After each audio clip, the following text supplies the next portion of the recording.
Hello friends, welcome to the Night Watchman channel. Today I'm going to tell you a terrifying and thrilling creepy horror story that will make you feel the chill of fear. If you enjoy my story, don't forget to like and subscribe so I can feel your love and support through your likes and subscriptions. I used to think living alone would feel like freedom. No roommates, no noise, no one leaving dishes in the sink or blasting the TV when I was trying to work. Just peace and quiet, my own space, my own rhythm. My name is Daniel Reed. I'm 34 years old, and about a year ago, I bought a small 2-bedroom house in Ashwood, Oregon, a quiet suburb tucked between pine forests and rolling hills. It wasn't much, but it was mine. After years of city noise and tiny apartments, this house felt like a breath of air I didn't know I'd been holding, the kind that smelled like rain and cedar instead of exhaust and sweat. I worked remotely as a video editor, mostly commercials and small documentaries. My office was upstairs overlooking the narrow driveway and the quiet street below. From that window, I could see everything. Kids riding bikes, the old couple across the street walking their golden retriever, the mail truck making its daily loop. It gave me a sense of calm, of control. But it didn't last. What happened that fall changed how I looked at that window, at that house, forever. It was a Wednesday afternoon in October, around 3 p.m. The kind of day that makes you love the Pacific Northwest. Golden leaves, a cool wind, sunlight breaking through gray clouds. I was deep into editing a hiking gear commercial when something flickered in my peripheral vision. Just a small movement outside. At first, I didn't think much of it. Probably the mailman or someone walking their dog. But when I turned my head toward the window, my chest tightened. There was a man standing at the bottom of my driveway. He wasn't moving. He wasn't walking, just standing there, motionless, staring up toward the house. He wore a black hoodie, jeans that looked too big for him, and scuffed sneakers. His hood was up, shadowing his face. For a few seconds, I just sat there, frozen, unsure what to do. Could he see me? My blinds were half closed, but the window was open. Maybe he could. Then, just as quietly as he'd appeared, he turned and walked down the street. Slow, deliberate steps, until he vanished around the corner. I let out a shaky laugh. Probably just lost, I muttered, but my voice didn't sound convincing, even to myself. That night, I called my younger sister, Lauren, who lived in Portland. Lauren, that's seriously creepy, Danny. Are you sure he wasn't just a delivery guy? Me, no package, no truck. Just standing there, Lauren. You should have called the cops. Me. And tell them what? A guy stood on the street? Lauren. Yeah, that's how every true crime documentary starts. We both laughed, but it was the kind of laugh people use to hide unease. That night, I locked every door twice. The next day, I had a full schedule. Client calls, rendering deadlines, emails stacking up. By noon, I'd almost forgotten about the guy. Almost. Then around 1:30 p.m., during a Zoom call with my producer, Elliot, I glanced toward the window, and there he was again. Same man, same spot. Bottom of the driveway. My throat went dry. Elliot. Danny? You still with me? Me. Yeah, sorry. Thought I saw... Elliot. You look like you've seen a ghost. Me. It's... nothing.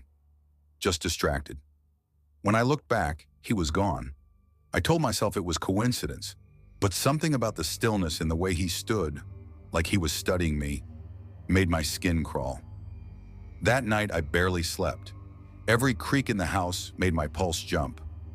2 days later, I was making dinner, pasta and red sauce, when I heard footsteps outside, slow, crunching over gravel.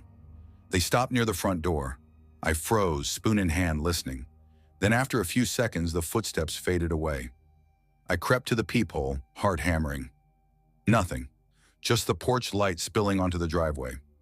I almost convinced myself it was a stray animal, until I noticed something taped to the door. A small white note. 4 words. Daniel, open the door. The fact that he knew my name nearly made me drop it. My hands shook as I called 911. 2 officers showed up 20 minutes later. Officer Grant. You said this happened before? Me. He's been standing at the end of the driveway. Twice this week, Officer Grant. Did he threaten you? Me. Not directly, just the note. They wrote it down, told me to call again if he came back. That night, I pushed my dresser against the bedroom door. At 2:14 a.m., a knock woke me. Soft, steady. Knock. Pause. Knock. I froze in bed, my phone in hand, staring at the dark hallway. I called 911 again, whispering into the phone. The operator told me officers were minutes away. The knocking slowed, one knock every 20 seconds, then stopped altogether. When the police arrived, the porch was empty. Officer Grant, we'll increase patrols around your street for a few nights. Me. He knows my name. He's been watching Officer Grant. Then we'll catch him. But we didn't. For 2 weeks, nothing happened. No knocks, no notes, no man at the driveway. By Thanksgiving, I was starting to believe it was over. I even joked with Lauren on the phone that maybe he found a new house to haunt. I started leaving the blinds open again. I stopped checking the locks every hour. I even began sleeping through the night. But it didn't last. It was late February when he came back. I was up late editing a tourism video. Music low, coffee cold, when I stood to stretch and glanced outside. And there he was. Same man, same hoodie, same spot. Only this time, he was holding something small and rectangular. He didn't move, didn't wave, just stared. My heart thudded so hard it hurt. I backed away from the window, crouched by the wall, phone clutched in my hand. When I finally peeked again, he was gone. The next morning, I found something lodged in the dirt at the edge of the driveway. A photograph. It was me, sitting at my desk, taken from outside my window. I don't remember the exact moment fear turned into panic, but I know I called the police shaking. A detective came this time. Detective Harris. Harris, you have any enemies? Ex-girlfriends? Clients you stiffed? Me. No. I barely talk to anyone, Harris. Then this isn't random. He's fixated on you. He told me to install security cameras immediately. I did, 4 of them, covering every angle. But the feeling of being watched didn't go away. If anything, it got worse. A week later, at 2:43 a.m., my phone buzzed with a motion alert. Front yard camera, movement detected. I opened the live feed and nearly dropped the phone. There he was again, standing at the bottom of the driveway. He looked straight into the camera lens. Then slowly, he lifted his hand, holding a sheet of paper. Written in black marker, "Let me in." I called 911 immediately. While I waited, I watched the feed. Paralyzed. He didn't move, didn't speak, just stared into the camera. When the patrol car finally turned the corner, its lights flashing, the feed glitched, static for half a second, and when it cleared, he was gone. They searched for hours, nothing. Harris. He's smart. He knows our response times. You might want to stay somewhere else for now, so I did. I packed a bag that night and drove to Portland to stay with Lauren. The moment she saw me, she hugged me tighter than she had in years. Lauren, you're not going back there, are you? Me, just until they figure this out. Lauren, Danny, that man's obsessed. You can't live like that. For a month, I stayed in her guest room. I barely slept, half expecting to hear knocks at her door too. But nothing happened. By early April, Detective Harris called. Harris, no new activity near your property. Cameras haven't caught anything in weeks. Reluctantly, I went back. The house looked smaller somehow, empty. The silence that once felt peaceful now felt suffocating. For a while, things were fine. The cameras stayed quiet. My routine slowly returned. But every time I sat at my desk and glanced out the window, my eyes drifted, automatically, to the end of the driveway. It became a reflex I couldn't control. It was almost a year later, late September, when it happened. I was working late again, the window slightly open for the first time in months. The night was calm, only the faint hum of crickets outside. Then faintly I heard footsteps. Slow, familiar. I muted my computer audio, holding my breath. The footsteps stopped, right beneath my window. And then a whisper, soft, raspy. Male. Daniel. I froze, my phone slipped from my hand. The voice came again, closer. Why'd you lock me out? My chest tightened. I grabbed my phone and ran downstairs, dialing 911 with trembling fingers. The knocking started again. Soft at first, then heavier. "Daniel, let me in." When the police arrived, he was gone. Again. But this time they found muddy footprints on the porch and a smudge of dirt on the window frame upstairs. He'd been right beneath my office window. That was the night I decided to sell the house. It's been 11 months since then. I live in an apartment in Portland now. 3rd floor, secure entry, cameras everywhere. No knocks, no notes, no man. But sometimes, late at night, when I'm editing and the screen light reflects on the window, I swear I see a shape, just a shadow down at the edge of my vision. I tell myself it's nothing. But then I remember that photograph, the one of me at my desk, taken from outside the window I thought was safe. And sometimes I wonder, what if he never really left? What if he's just waiting for me to feel safe again? Because when you've been watched long enough, you start to realize the scariest part isn't being alone. It's knowing you're not. Story point 2. I grew up in a town most people wouldn't even find on a map. Briar Creek, Oregon. Population 2,000 on a good day, and that's counting stray dogs and the old folks at the nursing home on Hill Street. The kind of place where people still wave when you drive by, where gossip travels faster than cell service, and where everyone knows everyone's business, or at least they think they do. My family lived on the outskirts, down a narrow gravel road lined with fir trees so tall they blocked out half the sky. We called it Briar Road, though technically it didn't have a name on the map. It was just us out there, the Langstons, and a stretch of woods that seemed to go on forever. Dad, Martin Langston, worked maintenance at the high school, the kind of man who fixed everything with duct tape and stubbornness.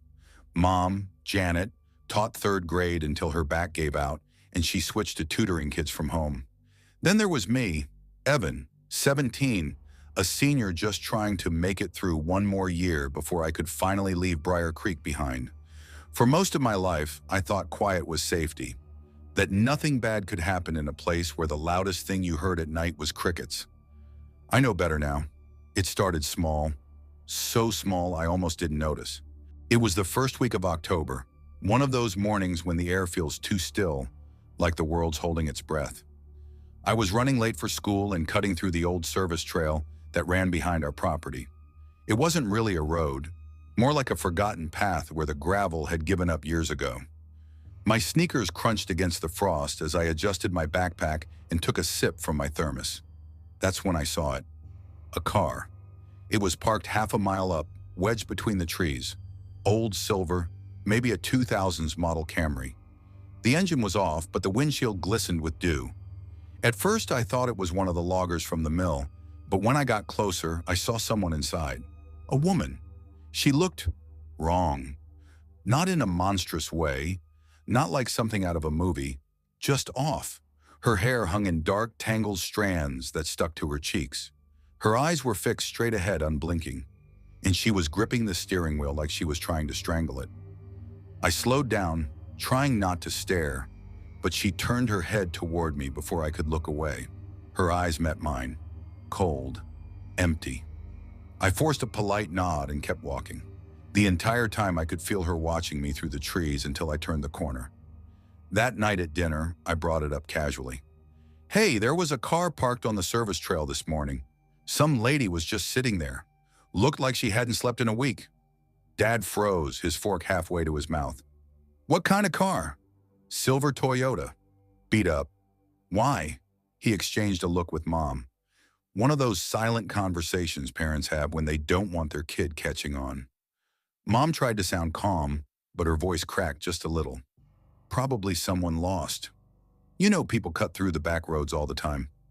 "Not that trail," Dad muttered. "Nobody drives down there unless they mean to." I frowned.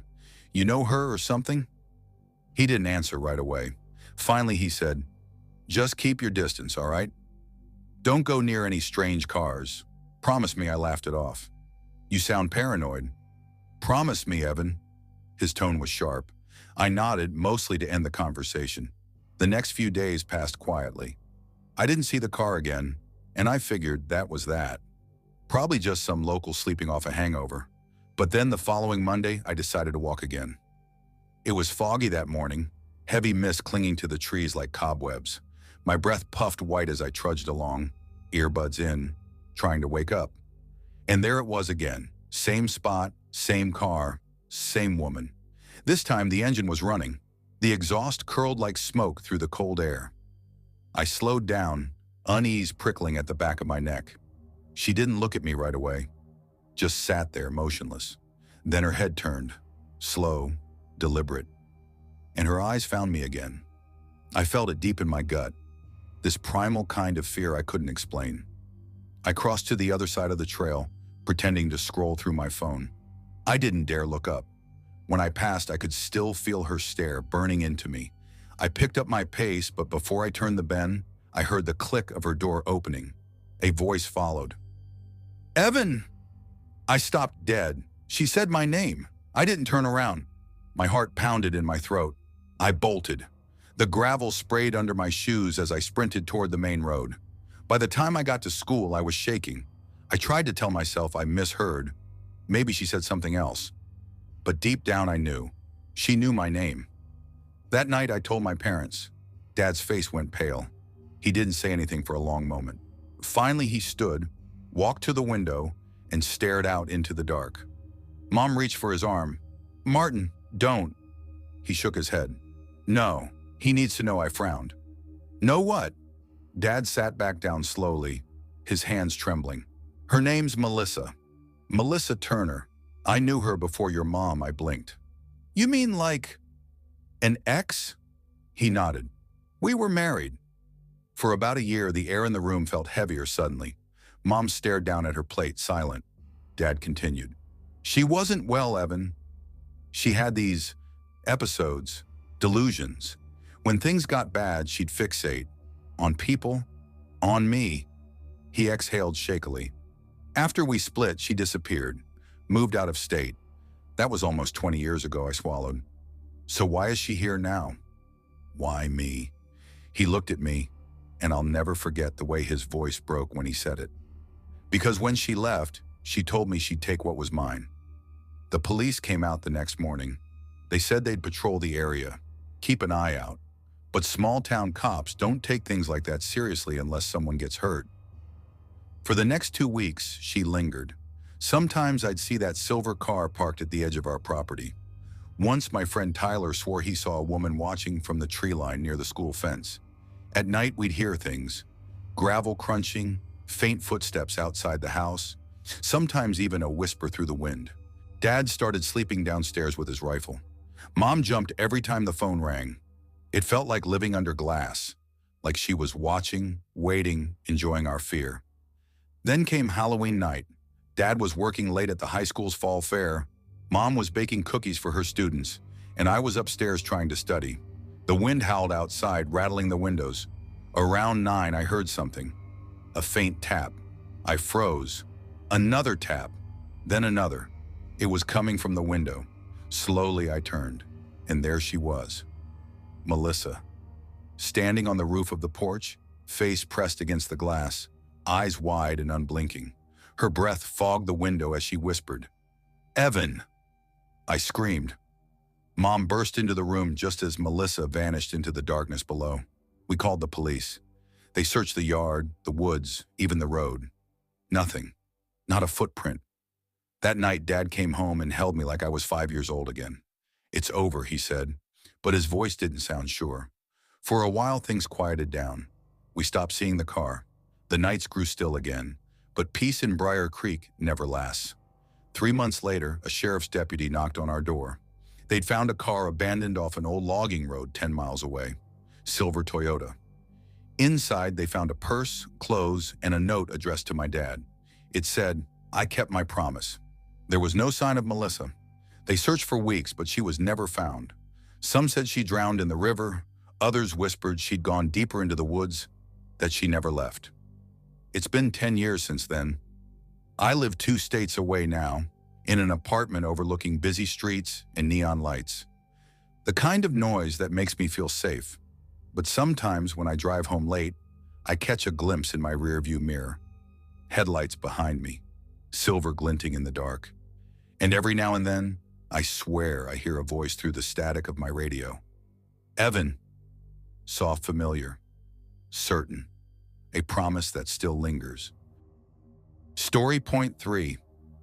I was 25 when I moved to Redfield, a small town in northern Ohio that most people only ever pass through on their way to somewhere else. It wasn't my dream to end up there, not even close. But after the way things fell apart back in Cleveland, I needed quiet.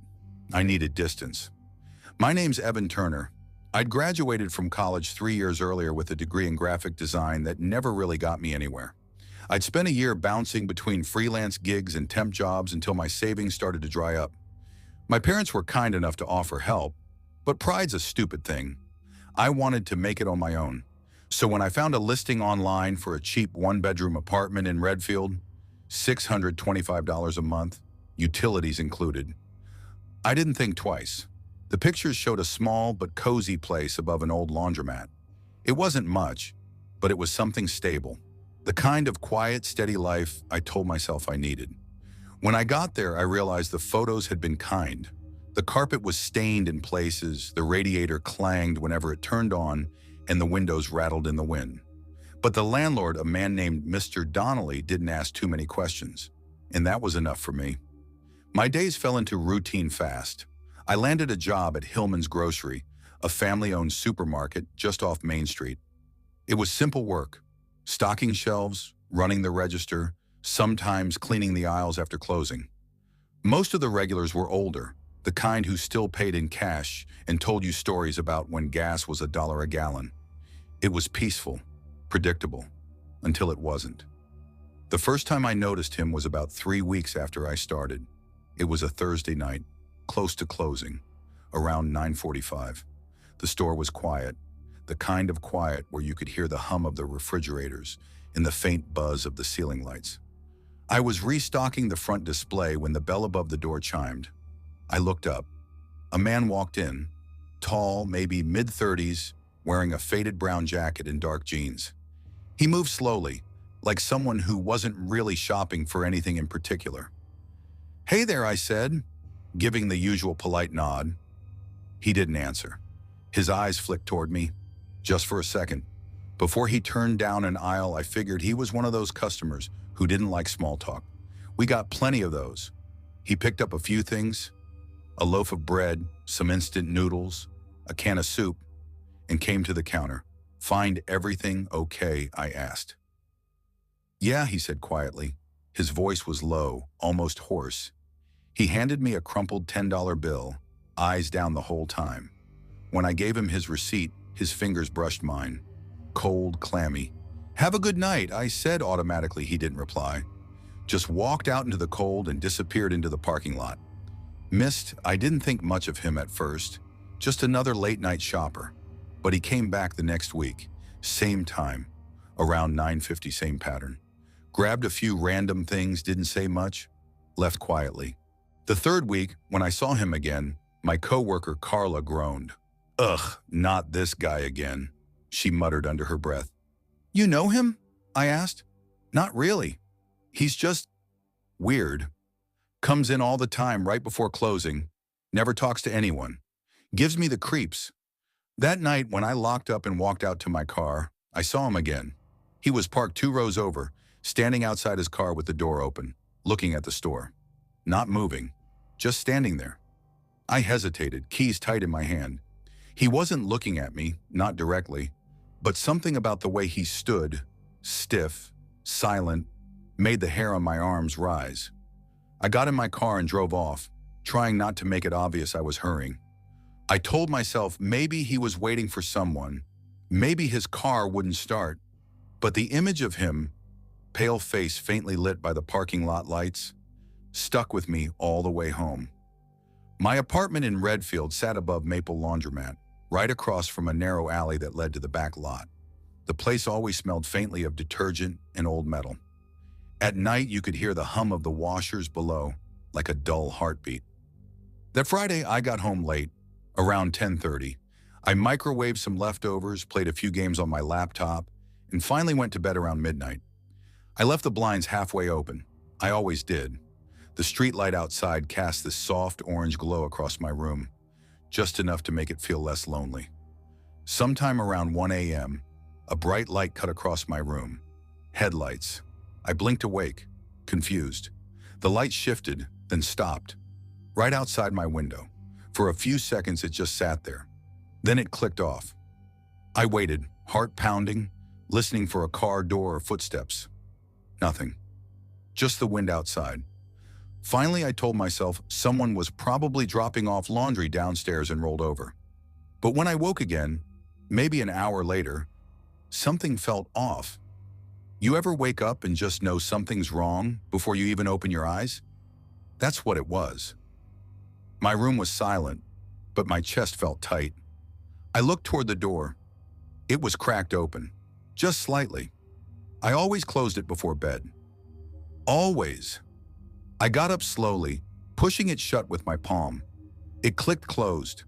I told myself I must have forgotten, but a cold knot settled in my stomach. I turned toward the window and froze.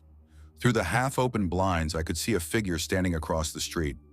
Still, watching. He wasn't moving, just a dark outline under the streetlight. It was him, the man from the store. I grabbed my phone, hands shaking, and snapped the blinds shut. My mind raced. Should I call the cops? What if it was just a coincidence? What would I even say? Hey, some guy's standing outside. I sat there for what felt like an hour listening, watching the shadows under the door. Eventually, I must have dozed off because the next thing I knew, sunlight was creeping through the blinds. The street was empty. I told Carla about it at work that afternoon. Evan, that's seriously not normal, she said, frowning. You need to tell someone. Tell them what? He didn't do anything, yet, she muttered. I tried to laugh it off, but that night I double-checked my locks. Even put a chair under the doorknob, just in case. A few nights later, it happened again.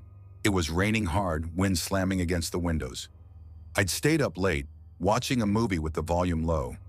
Around 2 a.m., I heard it, a soft tap. I muted the TV.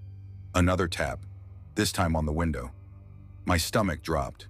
Slowly, I turned. The glass was wet with rain, streaks sliding down like tears. But behind them, faint and pale, were the outlines of two hands pressed against the window. I jumped up, heart hammering, and stumbled back. The hands disappeared. I ran to the window, pulled the blinds, and looked out. Nothing.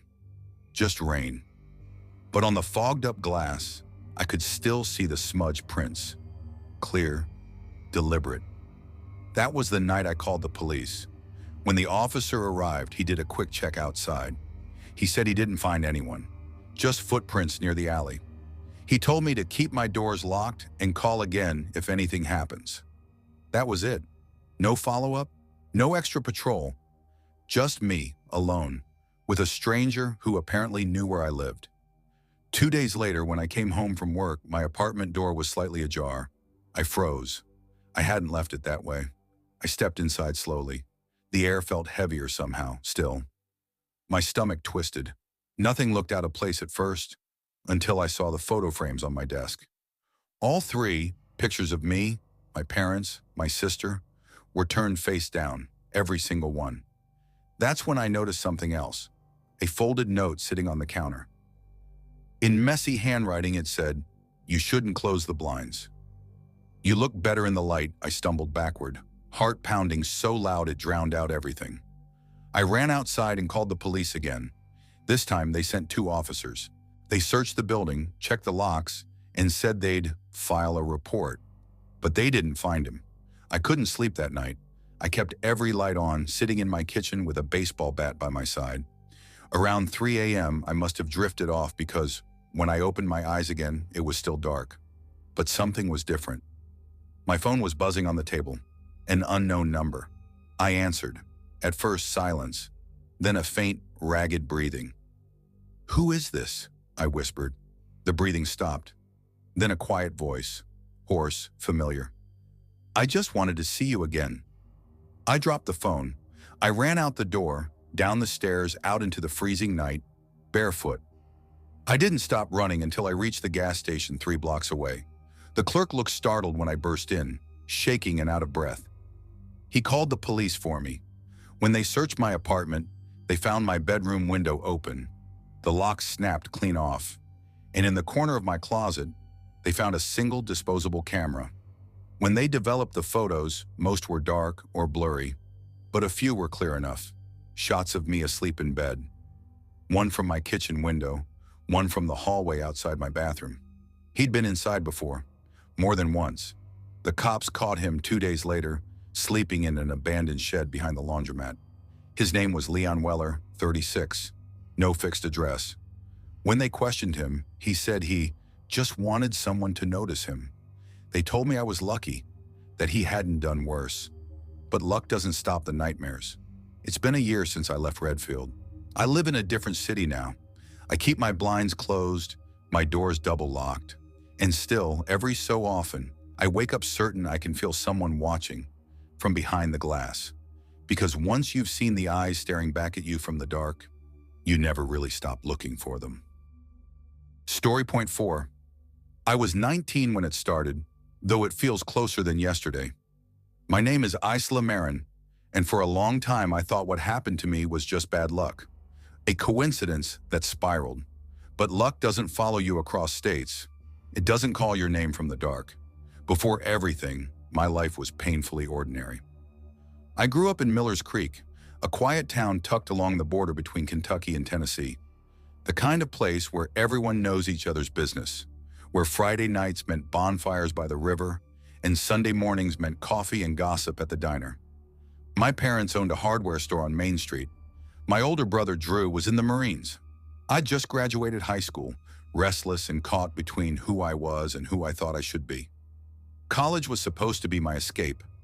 I'd been accepted to a communications program in Nashville. But that summer before leaving, everything still felt suspended, like life was holding its breath. And that's when he appeared. It was early June. The heat that day felt like it was pressing down from every direction.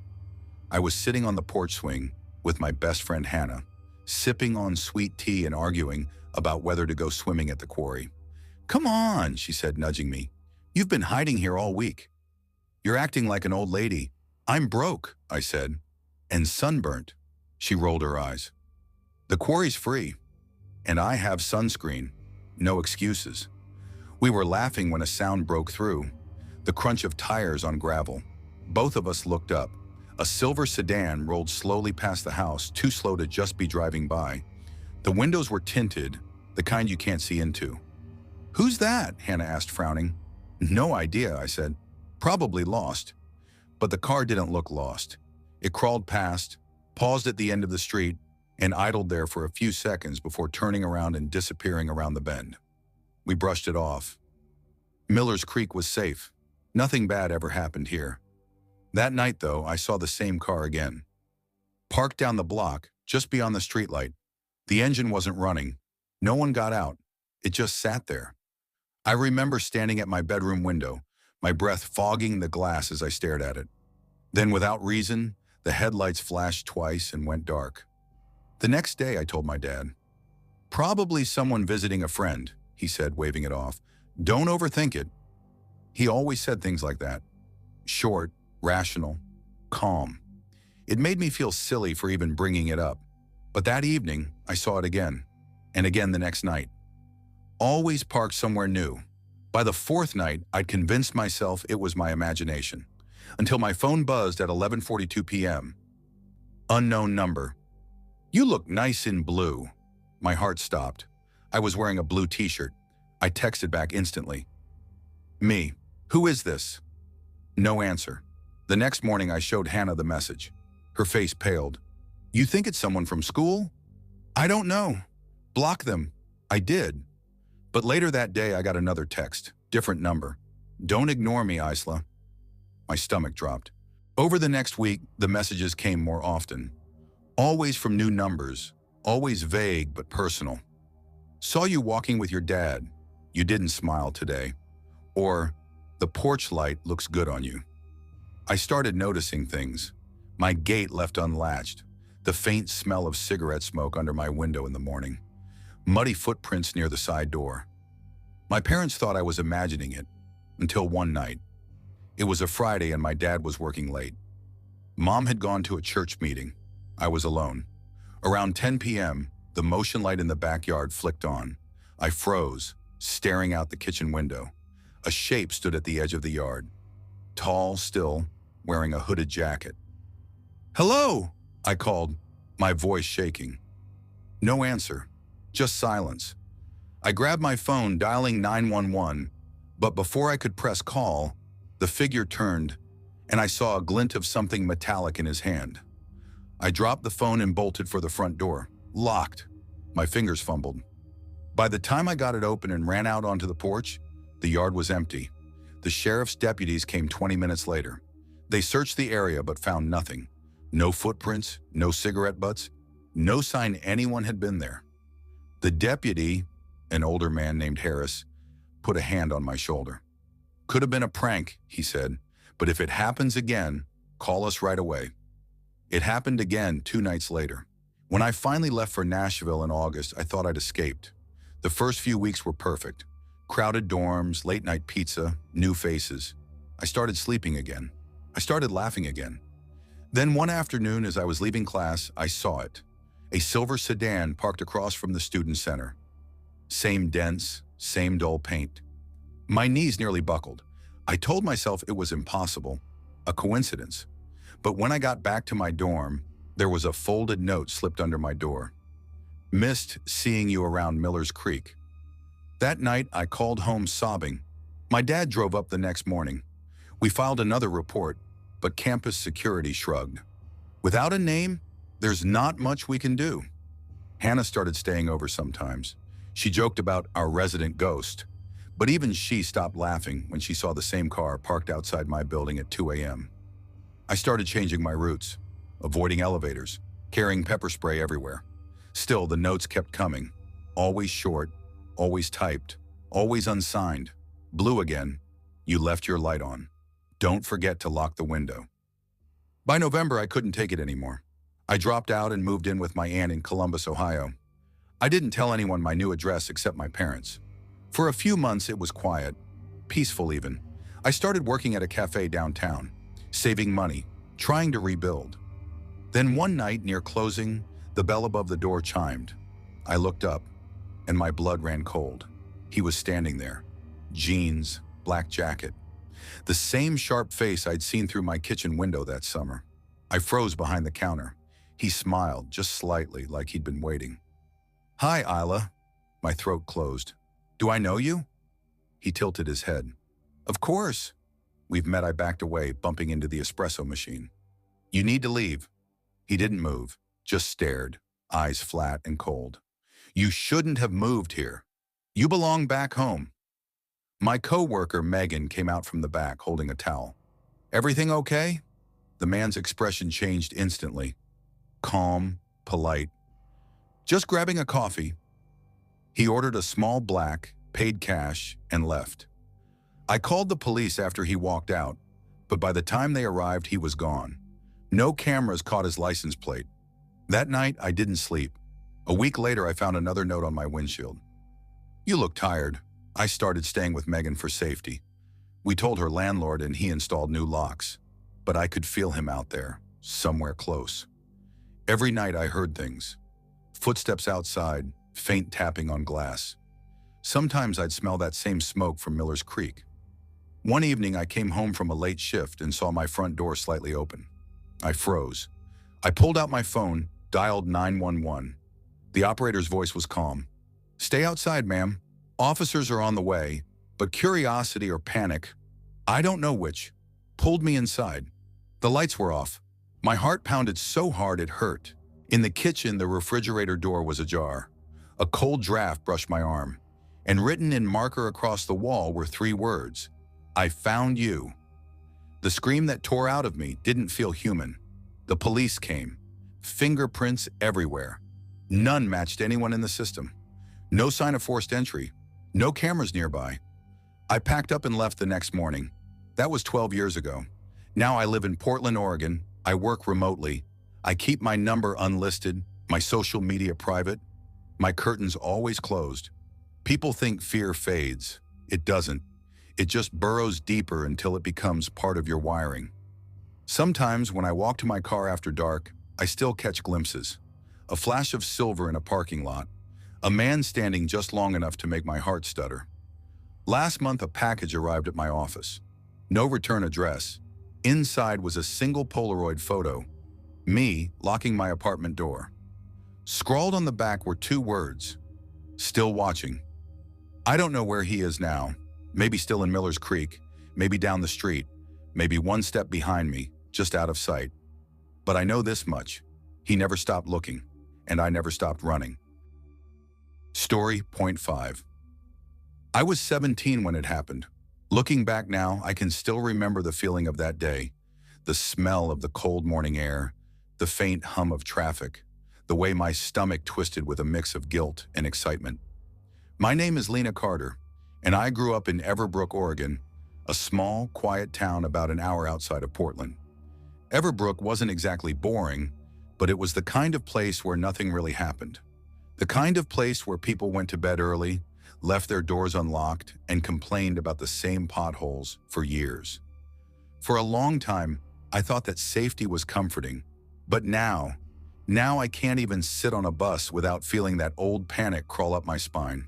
At the time, I was a junior in high school, stuck in that weird in-between where you're old enough to hate everything, but too young to change anything.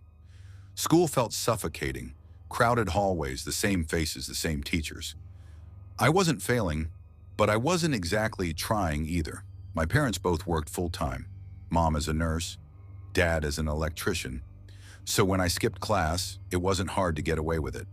I'd usually leave the house at the normal time, backpack slung over my shoulder like I was going to school. But instead, I'd wander. Sometimes I'd walk through the park, sometimes sit at the library pretending to study, and sometimes I'd ride the Route 19 bus, a long line that wound through the suburbs, past shopping centers into downtown, and all the way back again. It sounds strange, I know, but those rides felt peaceful, anonymous, like I could disappear for a while and nobody would care. The soft rumble of the engine, the rhythmic stops, it was comforting in a weird way. That morning, early November, gray clouds hanging low over the town, I decided to skip first and second period. I told Mom I had a late start because of a teacher conference. She barely looked up from her coffee. I remember her saying, "Don't miss your bus, honey," if only she knew. I threw on my hoodie and jeans, pulled my beanie low, and walked the few blocks to the bus stop. The air was sharp, damp with that cold that seeps into your bones. A few fallen leaves stuck to the pavement, and my breath fogged in front of me. The bus came right on time, hissing to a stop in front of the curb. I flashed my student pass, mumbled thanks, and took one of the sideways seats in the middle. I liked those. I could watch everyone without turning around. The bus was mostly empty. An old man reading a newspaper, a mother with a toddler, a woman in scrubs probably heading home from a night shift. It was quiet except for the hum of the motor and the faint music from my earbuds. The first 30 minutes were uneventful. We rolled past strip malls, old houses with Halloween decorations still hanging, and a car wash with a flickering neon sign. I was half dozing, half scrolling through my phone when the bus stopped in front of an old gas station. That's when he got on. At first, I didn't really look. Just another passenger, I thought. But then the smell hit me. Sharp, sour, like sweat, alcohol, and something rotten. My head jerked up before I could stop myself. He looked rough, mid-40s, maybe older, tall but slouched, like his spine couldn't handle his own weight. His hair was matted under a dirty baseball cap, his clothes grimy, layered in an old army green jacket and torn jeans. In one hand, he held a beat-up duffel bag, and in the other, a half-empty can of beer. He didn't pay, just walked straight past the driver, who didn't even bother to stop him. The man dropped into the seat directly across from me. Too close. For a few seconds, he didn't say anything, just stared out the window, breathing heavily. Then he turned his head and looked right at me. His eyes were bloodshot, but sharp. Too sharp. "School's out already?" he slurred, grinning.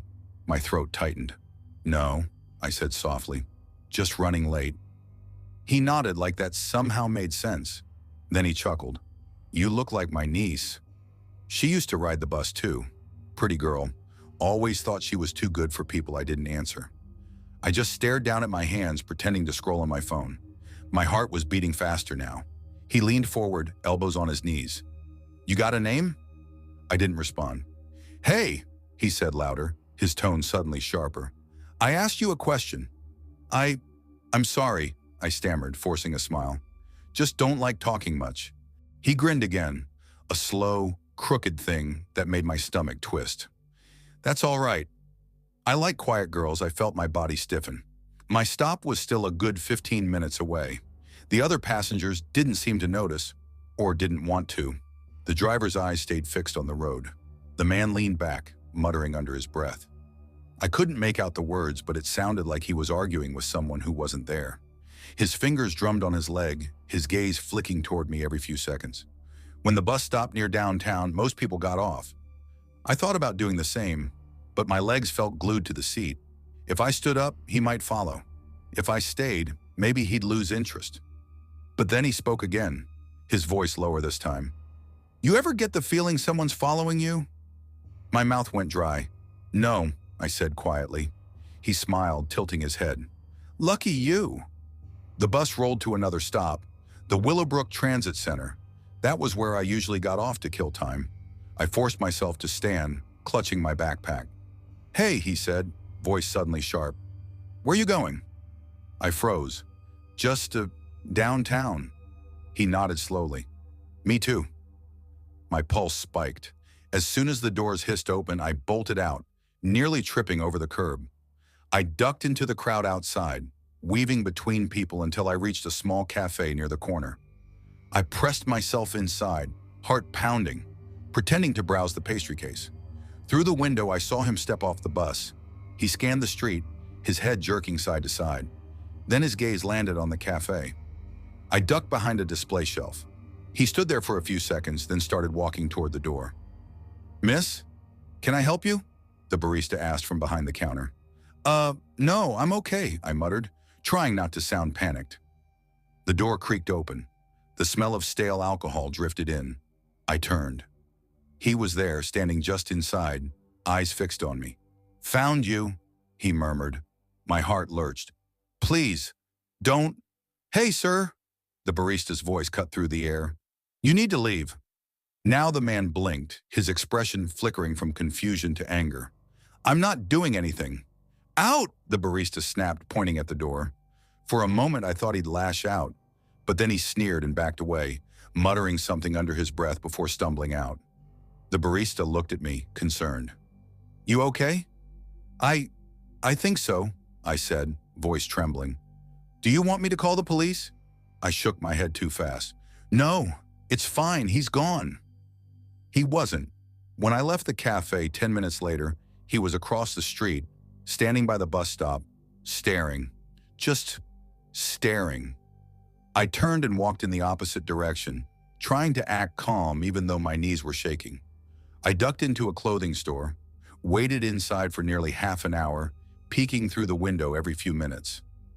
He didn't move. When I finally caught another bus home, I sat in the very back, eyes on every reflection in the window.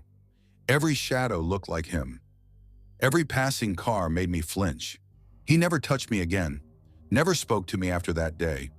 But sometimes, even now, 3 years later, I'll be riding a bus and catch a whiff of something sour and familiar. I'll see a man with a cap, a duffel bag, and my body will react before my mind catches up. Heart racing, breath short, palms sweating. I'll remember how he smiled at me, how no one else said a word, how fear doesn't always scream, it just waits. And every time I think the same thing. I should have just stayed in school. Story point 6. I never thought something as ordinary as a ride home could change the way I looked at the world. I was 18 when it happened. My name's Lena Morris, and back then, I had just started my freshman year at Ridgeview University, a medium-sized college tucked in the quiet suburbs of Portland, Oregon. It was my first time living away from home. I grew up in a small town called Maple Ridge, where the loudest thing at night was the sound of cicadas and the occasional train that passed through. My parents were the kind of people who believed the world outside our little town was dangerous. They meant well, but their protectiveness made my life small. No parties, no sleepovers, no dating. I wasn't even allowed to go to the mall alone until I was 17. So when I finally moved into the dorms that August, it felt like being set free. Everything was new. Cafes open till midnight, music echoing across the quad, roommates who wore eyeliner like armor and laughed about hookups like they were just another story to tell. I wanted to belong so badly. That's when I met Ethan Wells. He was a junior, tall, broad-shouldered, with dark blonde hair and this easy grin that made him seem older but not intimidating. We met in line at a campus coffee shop.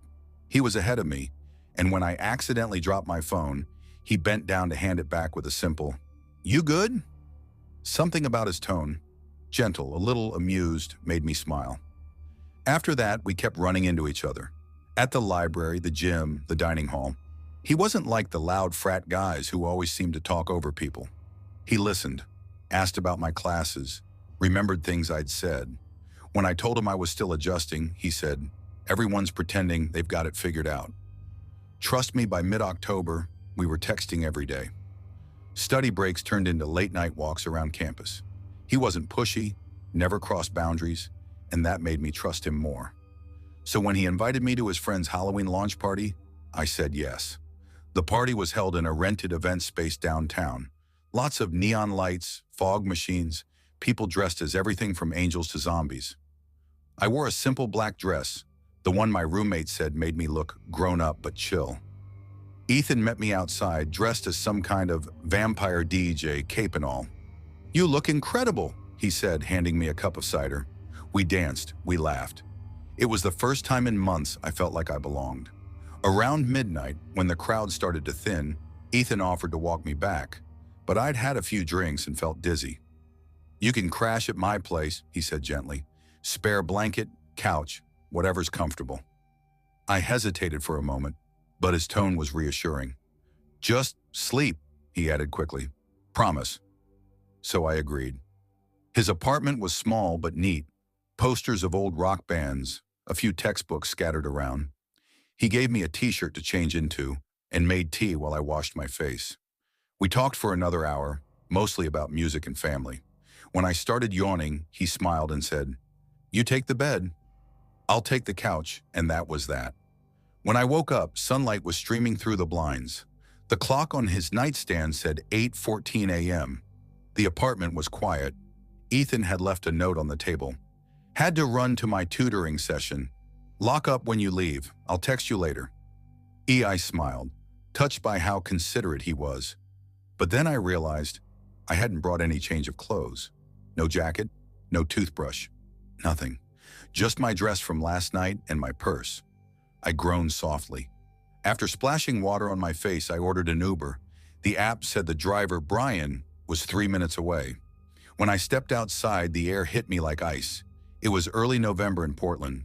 Gray skies, a bite in the wind. I rubbed my arms as a silver Toyota Sienna pulled up. The driver rolled down the window. "You Lena?" he asked, voice calm but slightly accented. "Maybe Eastern European." "Yeah, that's me," I said, stepping closer. "Good morning," he said, unlocking the doors. "Back seat, door a little broken. You can sit up front if you want." I hesitated. "The front seat?" My mom's voice echoed in my head. Never sit in the front with strangers. But it was broad daylight, a 15-minute ride. I didn't want to seem rude, so I got in. He smiled. "Cold morning, huh? You okay with the heat?" "Yes, thing," I said, buckling my seatbelt. For the first few minutes, everything was fine. Small talk, traffic, college, the weather. He told me he used to be a mechanic before driving for Uber. Had 2 kids. They both in high school, he said proudly. "That's nice," I replied, smiling politely. Then as we hit a red light, I noticed him glance sideways at me. "You go to Ridgeview, yes?" "Yeah," he nodded. "You look young." "Freshman?" "Yeah, first year." He chuckled softly. "Ah, that explains it. You have that look." "What look?" I asked, forcing a laugh. "Innocent," he said, eyes lingering for a second too long before turning back to the road. Something inside me twisted. I looked out the window, pretending to check my phone. The app said 8 minutes to campus. I could handle 8 minutes. He spoke again, his tone quieter. "You went to party last night?" I blinked. "What?" He gestured toward my dress. "You look like party girl. Pretty, yeah. It was a costume party, I said quickly. He smiled. Very nice. You look good in black. My throat felt dry. I mumbled a thank you and kept staring out the window. My fingers dug into the strap of my purse. A minute later, he asked, "Your parents live here in Portland?" "No, they're a few hours away." He hummed softly. "So you live alone?" "No, dorms." With my roommate, I lied. "Ah, she home today?" "Yes." I said it firmly. He didn't respond right away, just smiled faintly. "Good." Silence filled the car. My heartbeat sounded too loud. At the next stoplight, he turned slightly toward me. "Can I ask you something?" "Sure," I said, my voice barely above a whisper. "Can I hold your hand?" I froze. "What?" He smiled wider, like he'd just asked about the weather. "Your hands." They looked soft. Before I could react, he reached over and placed his hand on mine, his skin rough and warm. I went completely still. My mind screamed, "Move, say something," but my body wouldn't listen. I stared straight ahead, heart hammering in my throat. His thumb brushed lightly across my knuckles. "So soft," he murmured. That was when I snapped out of it. I pulled my hand away and said, "Please don't." He laughed softly. Okay. "Sorry, you nervous?" I joke I didn't respond. The campus finally came into view. Relief flooded me like air after drowning. I pointed quickly. "You can drop me off right there." He pulled into the dorm parking lot and stopped. I reached for the door handle, but it didn't unlock. My chest tightened. He looked at me with that same unnerving smile. "Maybe I get your number." "No, I don't give it out," I stammered. He tilted his head. "Uber has it anyway," he said quietly. "I'll just see it there." I felt the blood drain from my face. Then before I could react, he leaned toward me. "Can I kiss you?" I jerked back. "No, please, just unlock the door." He leaned closer anyway, pressing his lips against the side of my mouth. I turned my head so it only brushed the corner, but the contact still made my stomach lurch. I shoved at the handle again, desperate. This time it clicked. I stumbled out of the car, nearly tripping on the curb. "Bye," he called after me, voice calm, almost amused. I didn't look back. I just ran. Once inside my dorm, I collapsed against the wall, shaking. I could still feel the ghost of his touch on my hand, his breath near my face. My skin crawled. I filed a report immediately. The Uber agent sounded horrified, promised the driver's account would be suspended. She said quietly, "There have been other complaints." That made me sick. They refunded the ride, sent an apology email, but no amount of corporate sympathy could undo that 15 minutes. After that day, I couldn't take rides alone anymore. Every car, every glance in the rearview mirror, every moment of silence, it all brought the fear back. People told me, "You were lucky it didn't get worse." Maybe that's true, but what they never understood was that it did get worse, in my head, because after that, every stranger's kindness felt like a potential threat. That ride ended years ago, but I still haven't really gotten out of that car. Story 7. I was 8 years old when it happened, but even now, more than 15 years later, I can still see it play out in my head like it's unfolding right in front of me. Some memories blur with time, but not that day. That one remains as sharp as the sound of my heartbeat pounding in my ears, the moment I realized I was being watched. Back then, I lived in Portland, Oregon. My parents were protective to a fault. No sleepovers, no walking home alone from school, no unsupervised time on the internet. I used to complain about it, but in hindsight, I think they sensed something about the world I couldn't yet. They always said the city was full of too many people who don't mind their own business. I didn't understand what that meant until the day I met him. It was a Saturday in late September. My mom had decided that we'd go into downtown Portland for lunch and some shopping. I remember the weather clearly. Gray skies, a chill in the air, the kind that smells faintly of rain. My dad drove us in his old SUV, humming along to a Fleetwood Mac song on the radio, while my mom sat up front scrolling through her phone, reading out reviews of restaurants. "Let's try the Maple Street Cafe," she said brightly. "They've got good ratings and it's right by the park."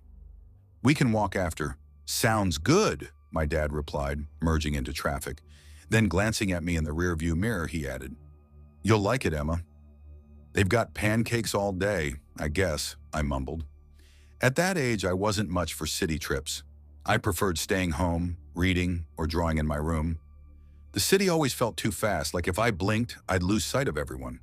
My older brother Dylan, who was 12 then, was already glued to his Game Boy, barely listening. He was the brave one between us, the kind who liked to explore, talk to strangers, run ahead just to see what was around the next corner. I was the opposite, quiet, cautious, and always holding someone's hand in crowded places. When we finally parked and stepped out onto Maple Street, the city was alive.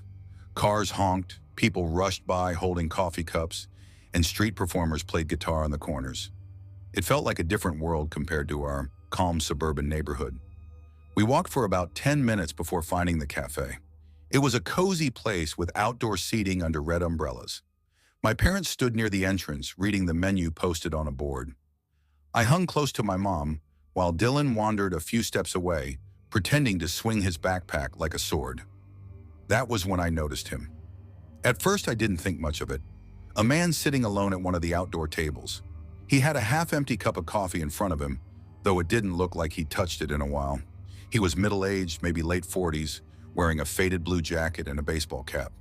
There was nothing remarkable about him, except that his eyes were fixed on me. You know that feeling when someone's gaze lands on you, and your body just knows before your brain catches up? That's what it was. His eyes didn't waver. His expression was neutral at first, then it shifted. His eyebrows lifted once, slowly, then again, like a silent signal. And then he smiled. Not a friendly smile, not the kind adults give kids to seem kind. It was stretched, deliberate, unsettlingly slow. I froze. "Emma, honey," my mom said without looking down, still scanning the menu.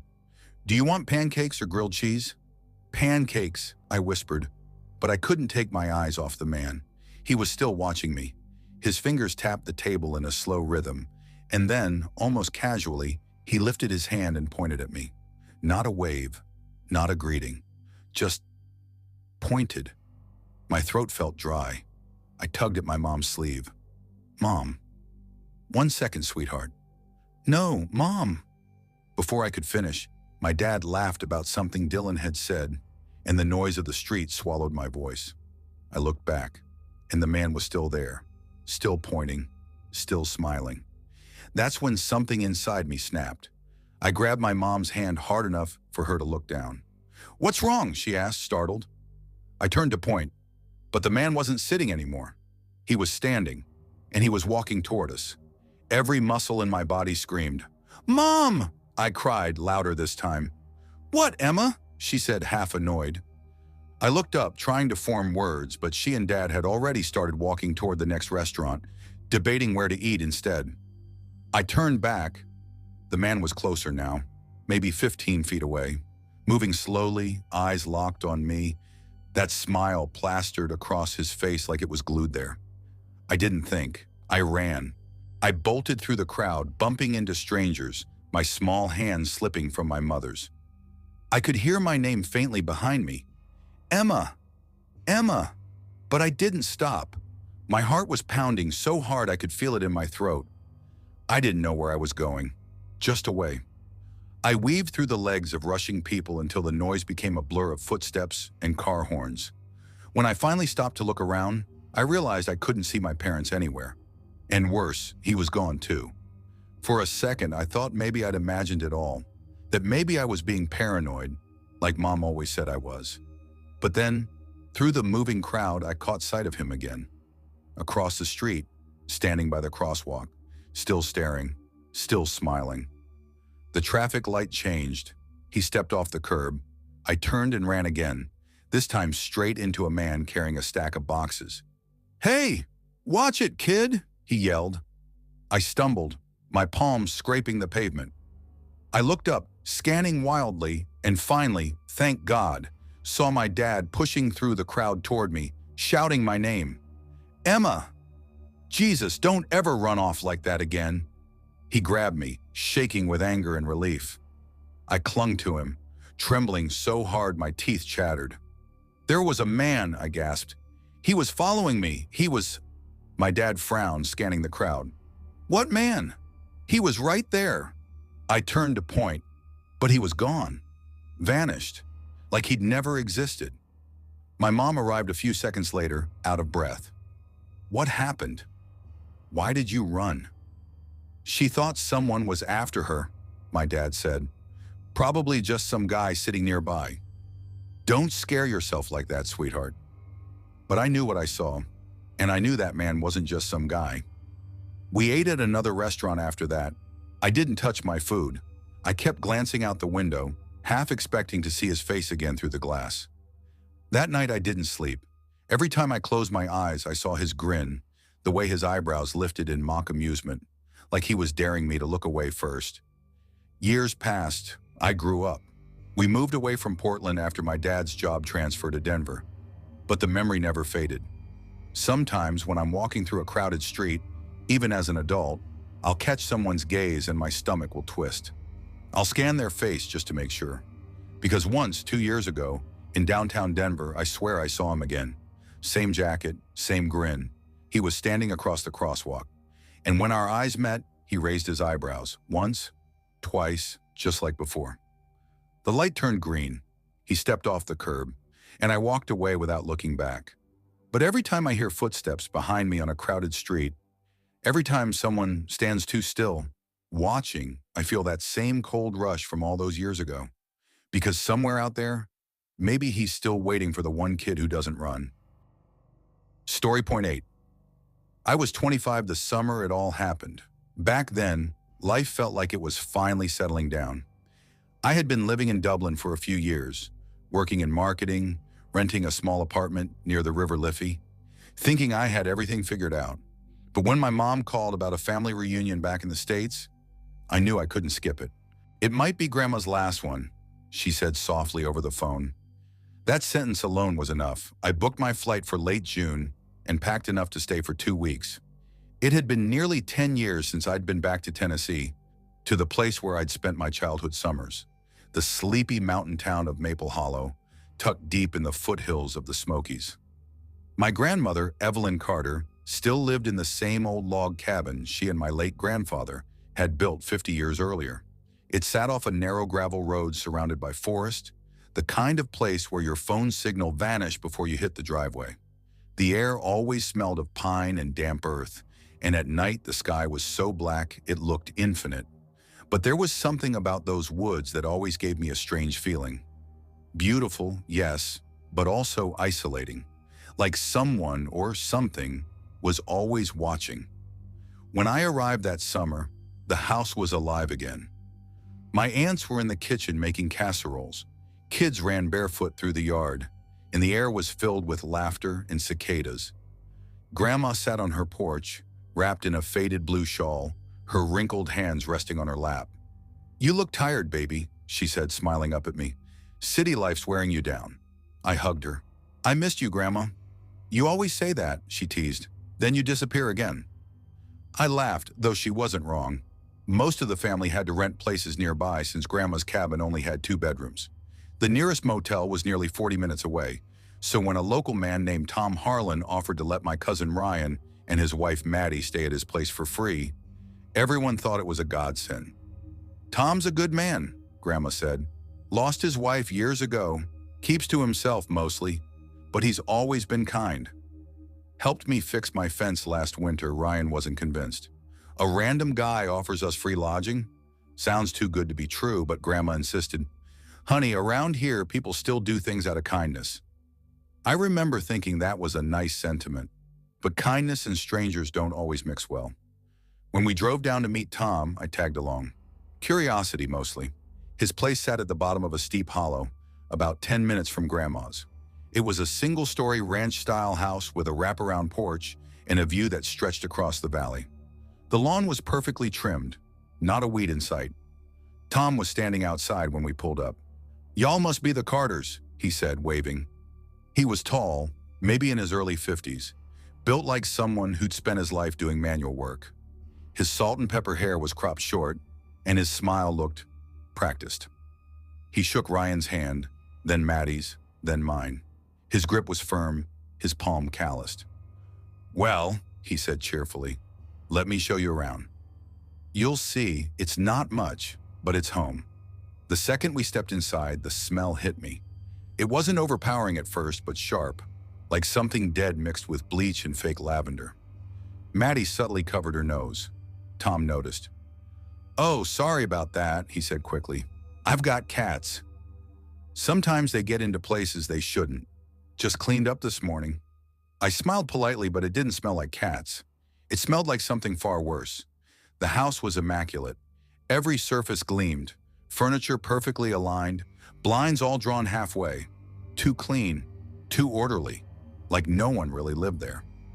Tom led us to the guest room at the end of the hall.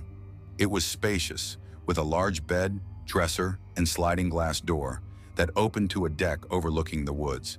The view was stunning, golden light spilling through the trees. Then I noticed the locks. Two on the glass door, a deadbolt and a heavy padlock. Ryan ran his hand over them. You locked this up tight, huh? He joked. Tom chuckled. Oh, sure. Can't be too careful out here. Coyotes, bears, even mountain lions sometimes. Gotta keep my cats safe. Your cats? Maddie said lightly. You mean the ones that stay outside? Tom blinked, his smile faltering. Yeah, those ones. A strange silence followed. Ryan and Maddie decided to stay anyway, against my better judgment. We'll be fine, Ryan told me that night. He's just weird, not dangerous. I wasn't so sure. The next few days were uneventful. Family barbecues, late-night card games, endless stories about the old days. But Ryan mentioned a few odd things. He doesn't let us go in the kitchen after dark, he told me once. Says he's cleaning traps, and the door to the basement's always locked. I frowned. You sure you're safe there? Yeah, he shrugged. He's just eccentric. But Maddie wasn't convinced. I keep hearing something in the walls at night, she whispered to me one morning, like scratching. Or maybe whispering. The reunion ended after a week. Everyone went home. Life returned to normal. Or so I thought. 2 years later, I flew back to Maple Hollow again, this time alone. Grandma's health had declined, and I wanted to spend time with her. One afternoon, as we were sitting on the porch, a familiar truck pulled into the driveway. Tom Harlan stepped out. Well, look who's back, he called out, smiling broadly. Didn't think I'd see you again. I forced a polite smile. Hey, Tom. He came closer, his eyes fixed on me. I've been meaning to apologize, he said suddenly. For what? For that smell. You remember when your cousin stayed at my place? My stomach tightened. I hadn't mentioned the smell. Not to him, not to anyone. I've cleaned it up, he went on. Everything's spotless now. You should come by, see for yourself. Oh, that's okay, I said quickly. I'm sure it looks great. His expression hardened. No, he said softly. You should see it. It's better now. You'll like it. There was something in his tone that made my blood run cold. Grandma, oblivious, smiled. Go on, honey. Tom's just being friendly. I didn't want to, but refusing outright seemed rude and risky. So I went. The house looked normal. No smell, no padlocks, no strange noises. Cats lounging by the windows, sunlight streaming through clean curtains. But Tom was different. He hovered close behind me as I walked through each room, his breath shallow, his eyes following every move I made. I redid the floors, he said proudly. No stains anymore. Stains? I asked before I could stop myself. He froze, then smiled. Oh, from the cats, you know. I nodded, pretending to believe him. When I told him I needed to get back to Grandma's, he followed me all the way to the door, still smiling. You should come by again. Maybe for dinner. I make a mean stew, I lied and said I would. A week later, my niece came to visit. She was 8, bright and talkative, with a habit of wandering off. Tom showed up that afternoon. Same grin, same empty eyes. He leaned down to her level. You want to ride my exercise bike? It adjusts for little ones like you. She giggled. I don't think I can reach the pedals. Oh, you can, he said quickly. Come over and I'll show you. I cut in. She's fine here, Tom. He looked at me, his smile twitching. She'd like it. I could show you too, I held his stare. No, you won't. Something in his face shifted, like a mask slipping for half a second. Then he laughed, waved, and walked off toward his truck. That was the last time I saw him. A year later, Grandma passed away peacefully in her sleep.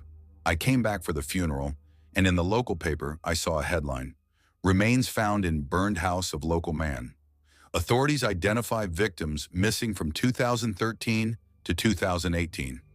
Home belonged to Thomas Harlan. They said the fire started in the basement, the same basement no one ever saw." Ryan went pale when I told him. Maddie cried. We never talked about it again. Sometimes when I visit Grandma's grave, I think about that smell, those locks, his strange apology years later. I think about how close we came, how easily things could have gone differently. And every time the wind whistles through those Tennessee woods, I still hear his voice. "You should come see it. It's better now, because sometimes the monsters aren't in the dark. They're smiling right at you in the daylight." Story 9. I never thought I'd be proud of something that didn't show on a resume or fit into polite conversation.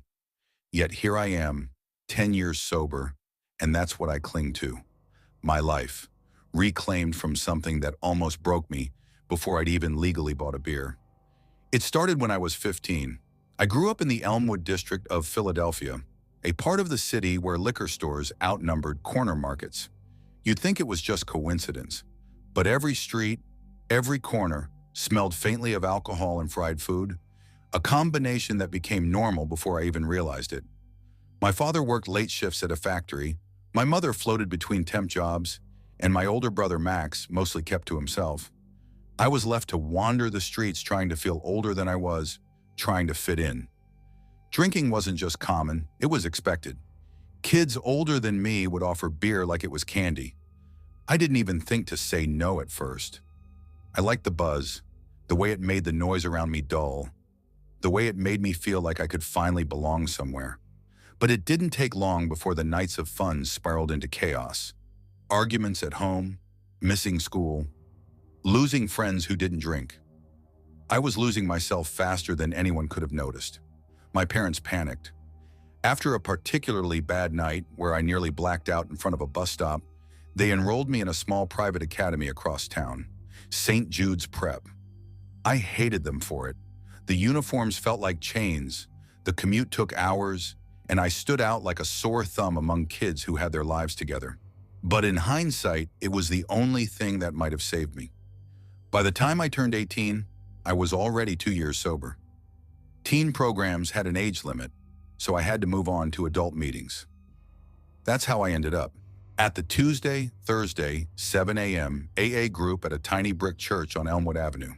The smell hits you first, a mixture of lemon cleaner, damp carpet, and too strong coffee. Folding chairs in a circle, a banner of the 12 steps taped crookedly to the wall, and people who had their own battles etched onto their faces. I didn't just sit there. I talked, probably too much. I cracked jokes about myself, the absurdity of my past, the nights I thought were the end. Maybe it annoyed some people. Maybe it helped. I didn't care. I needed to believe someone else wasn't alone. It was there I met him. His name was Lucas. I remember the first time he approached me. It was right after a meeting, most people filing out. I was scribbling in my journal, trying to sort my head, trying to make sense of the chaos I'd left behind. "What are you writing?" he asked, leaning against the doorway, like he had nowhere else to be. "Just thoughts," I said, closing the notebook halfway. Lucas smiled faintly, like he'd just discovered a secret. "I should try that. Might help me sort my own mess." "I mean, it does sometimes." I shrugged, unsure why he lingered. After that, he sat near me every meeting, lingering afterward to chat about trivial things, college applications, jobs, the summer schedule. I told him I was switching to a group closer to my new part-time job at the Elmwood department store. "You won't be coming here anymore?" he asked, disappointment creeping into his voice. "Not sure yet," I said. His face fell, and I froze.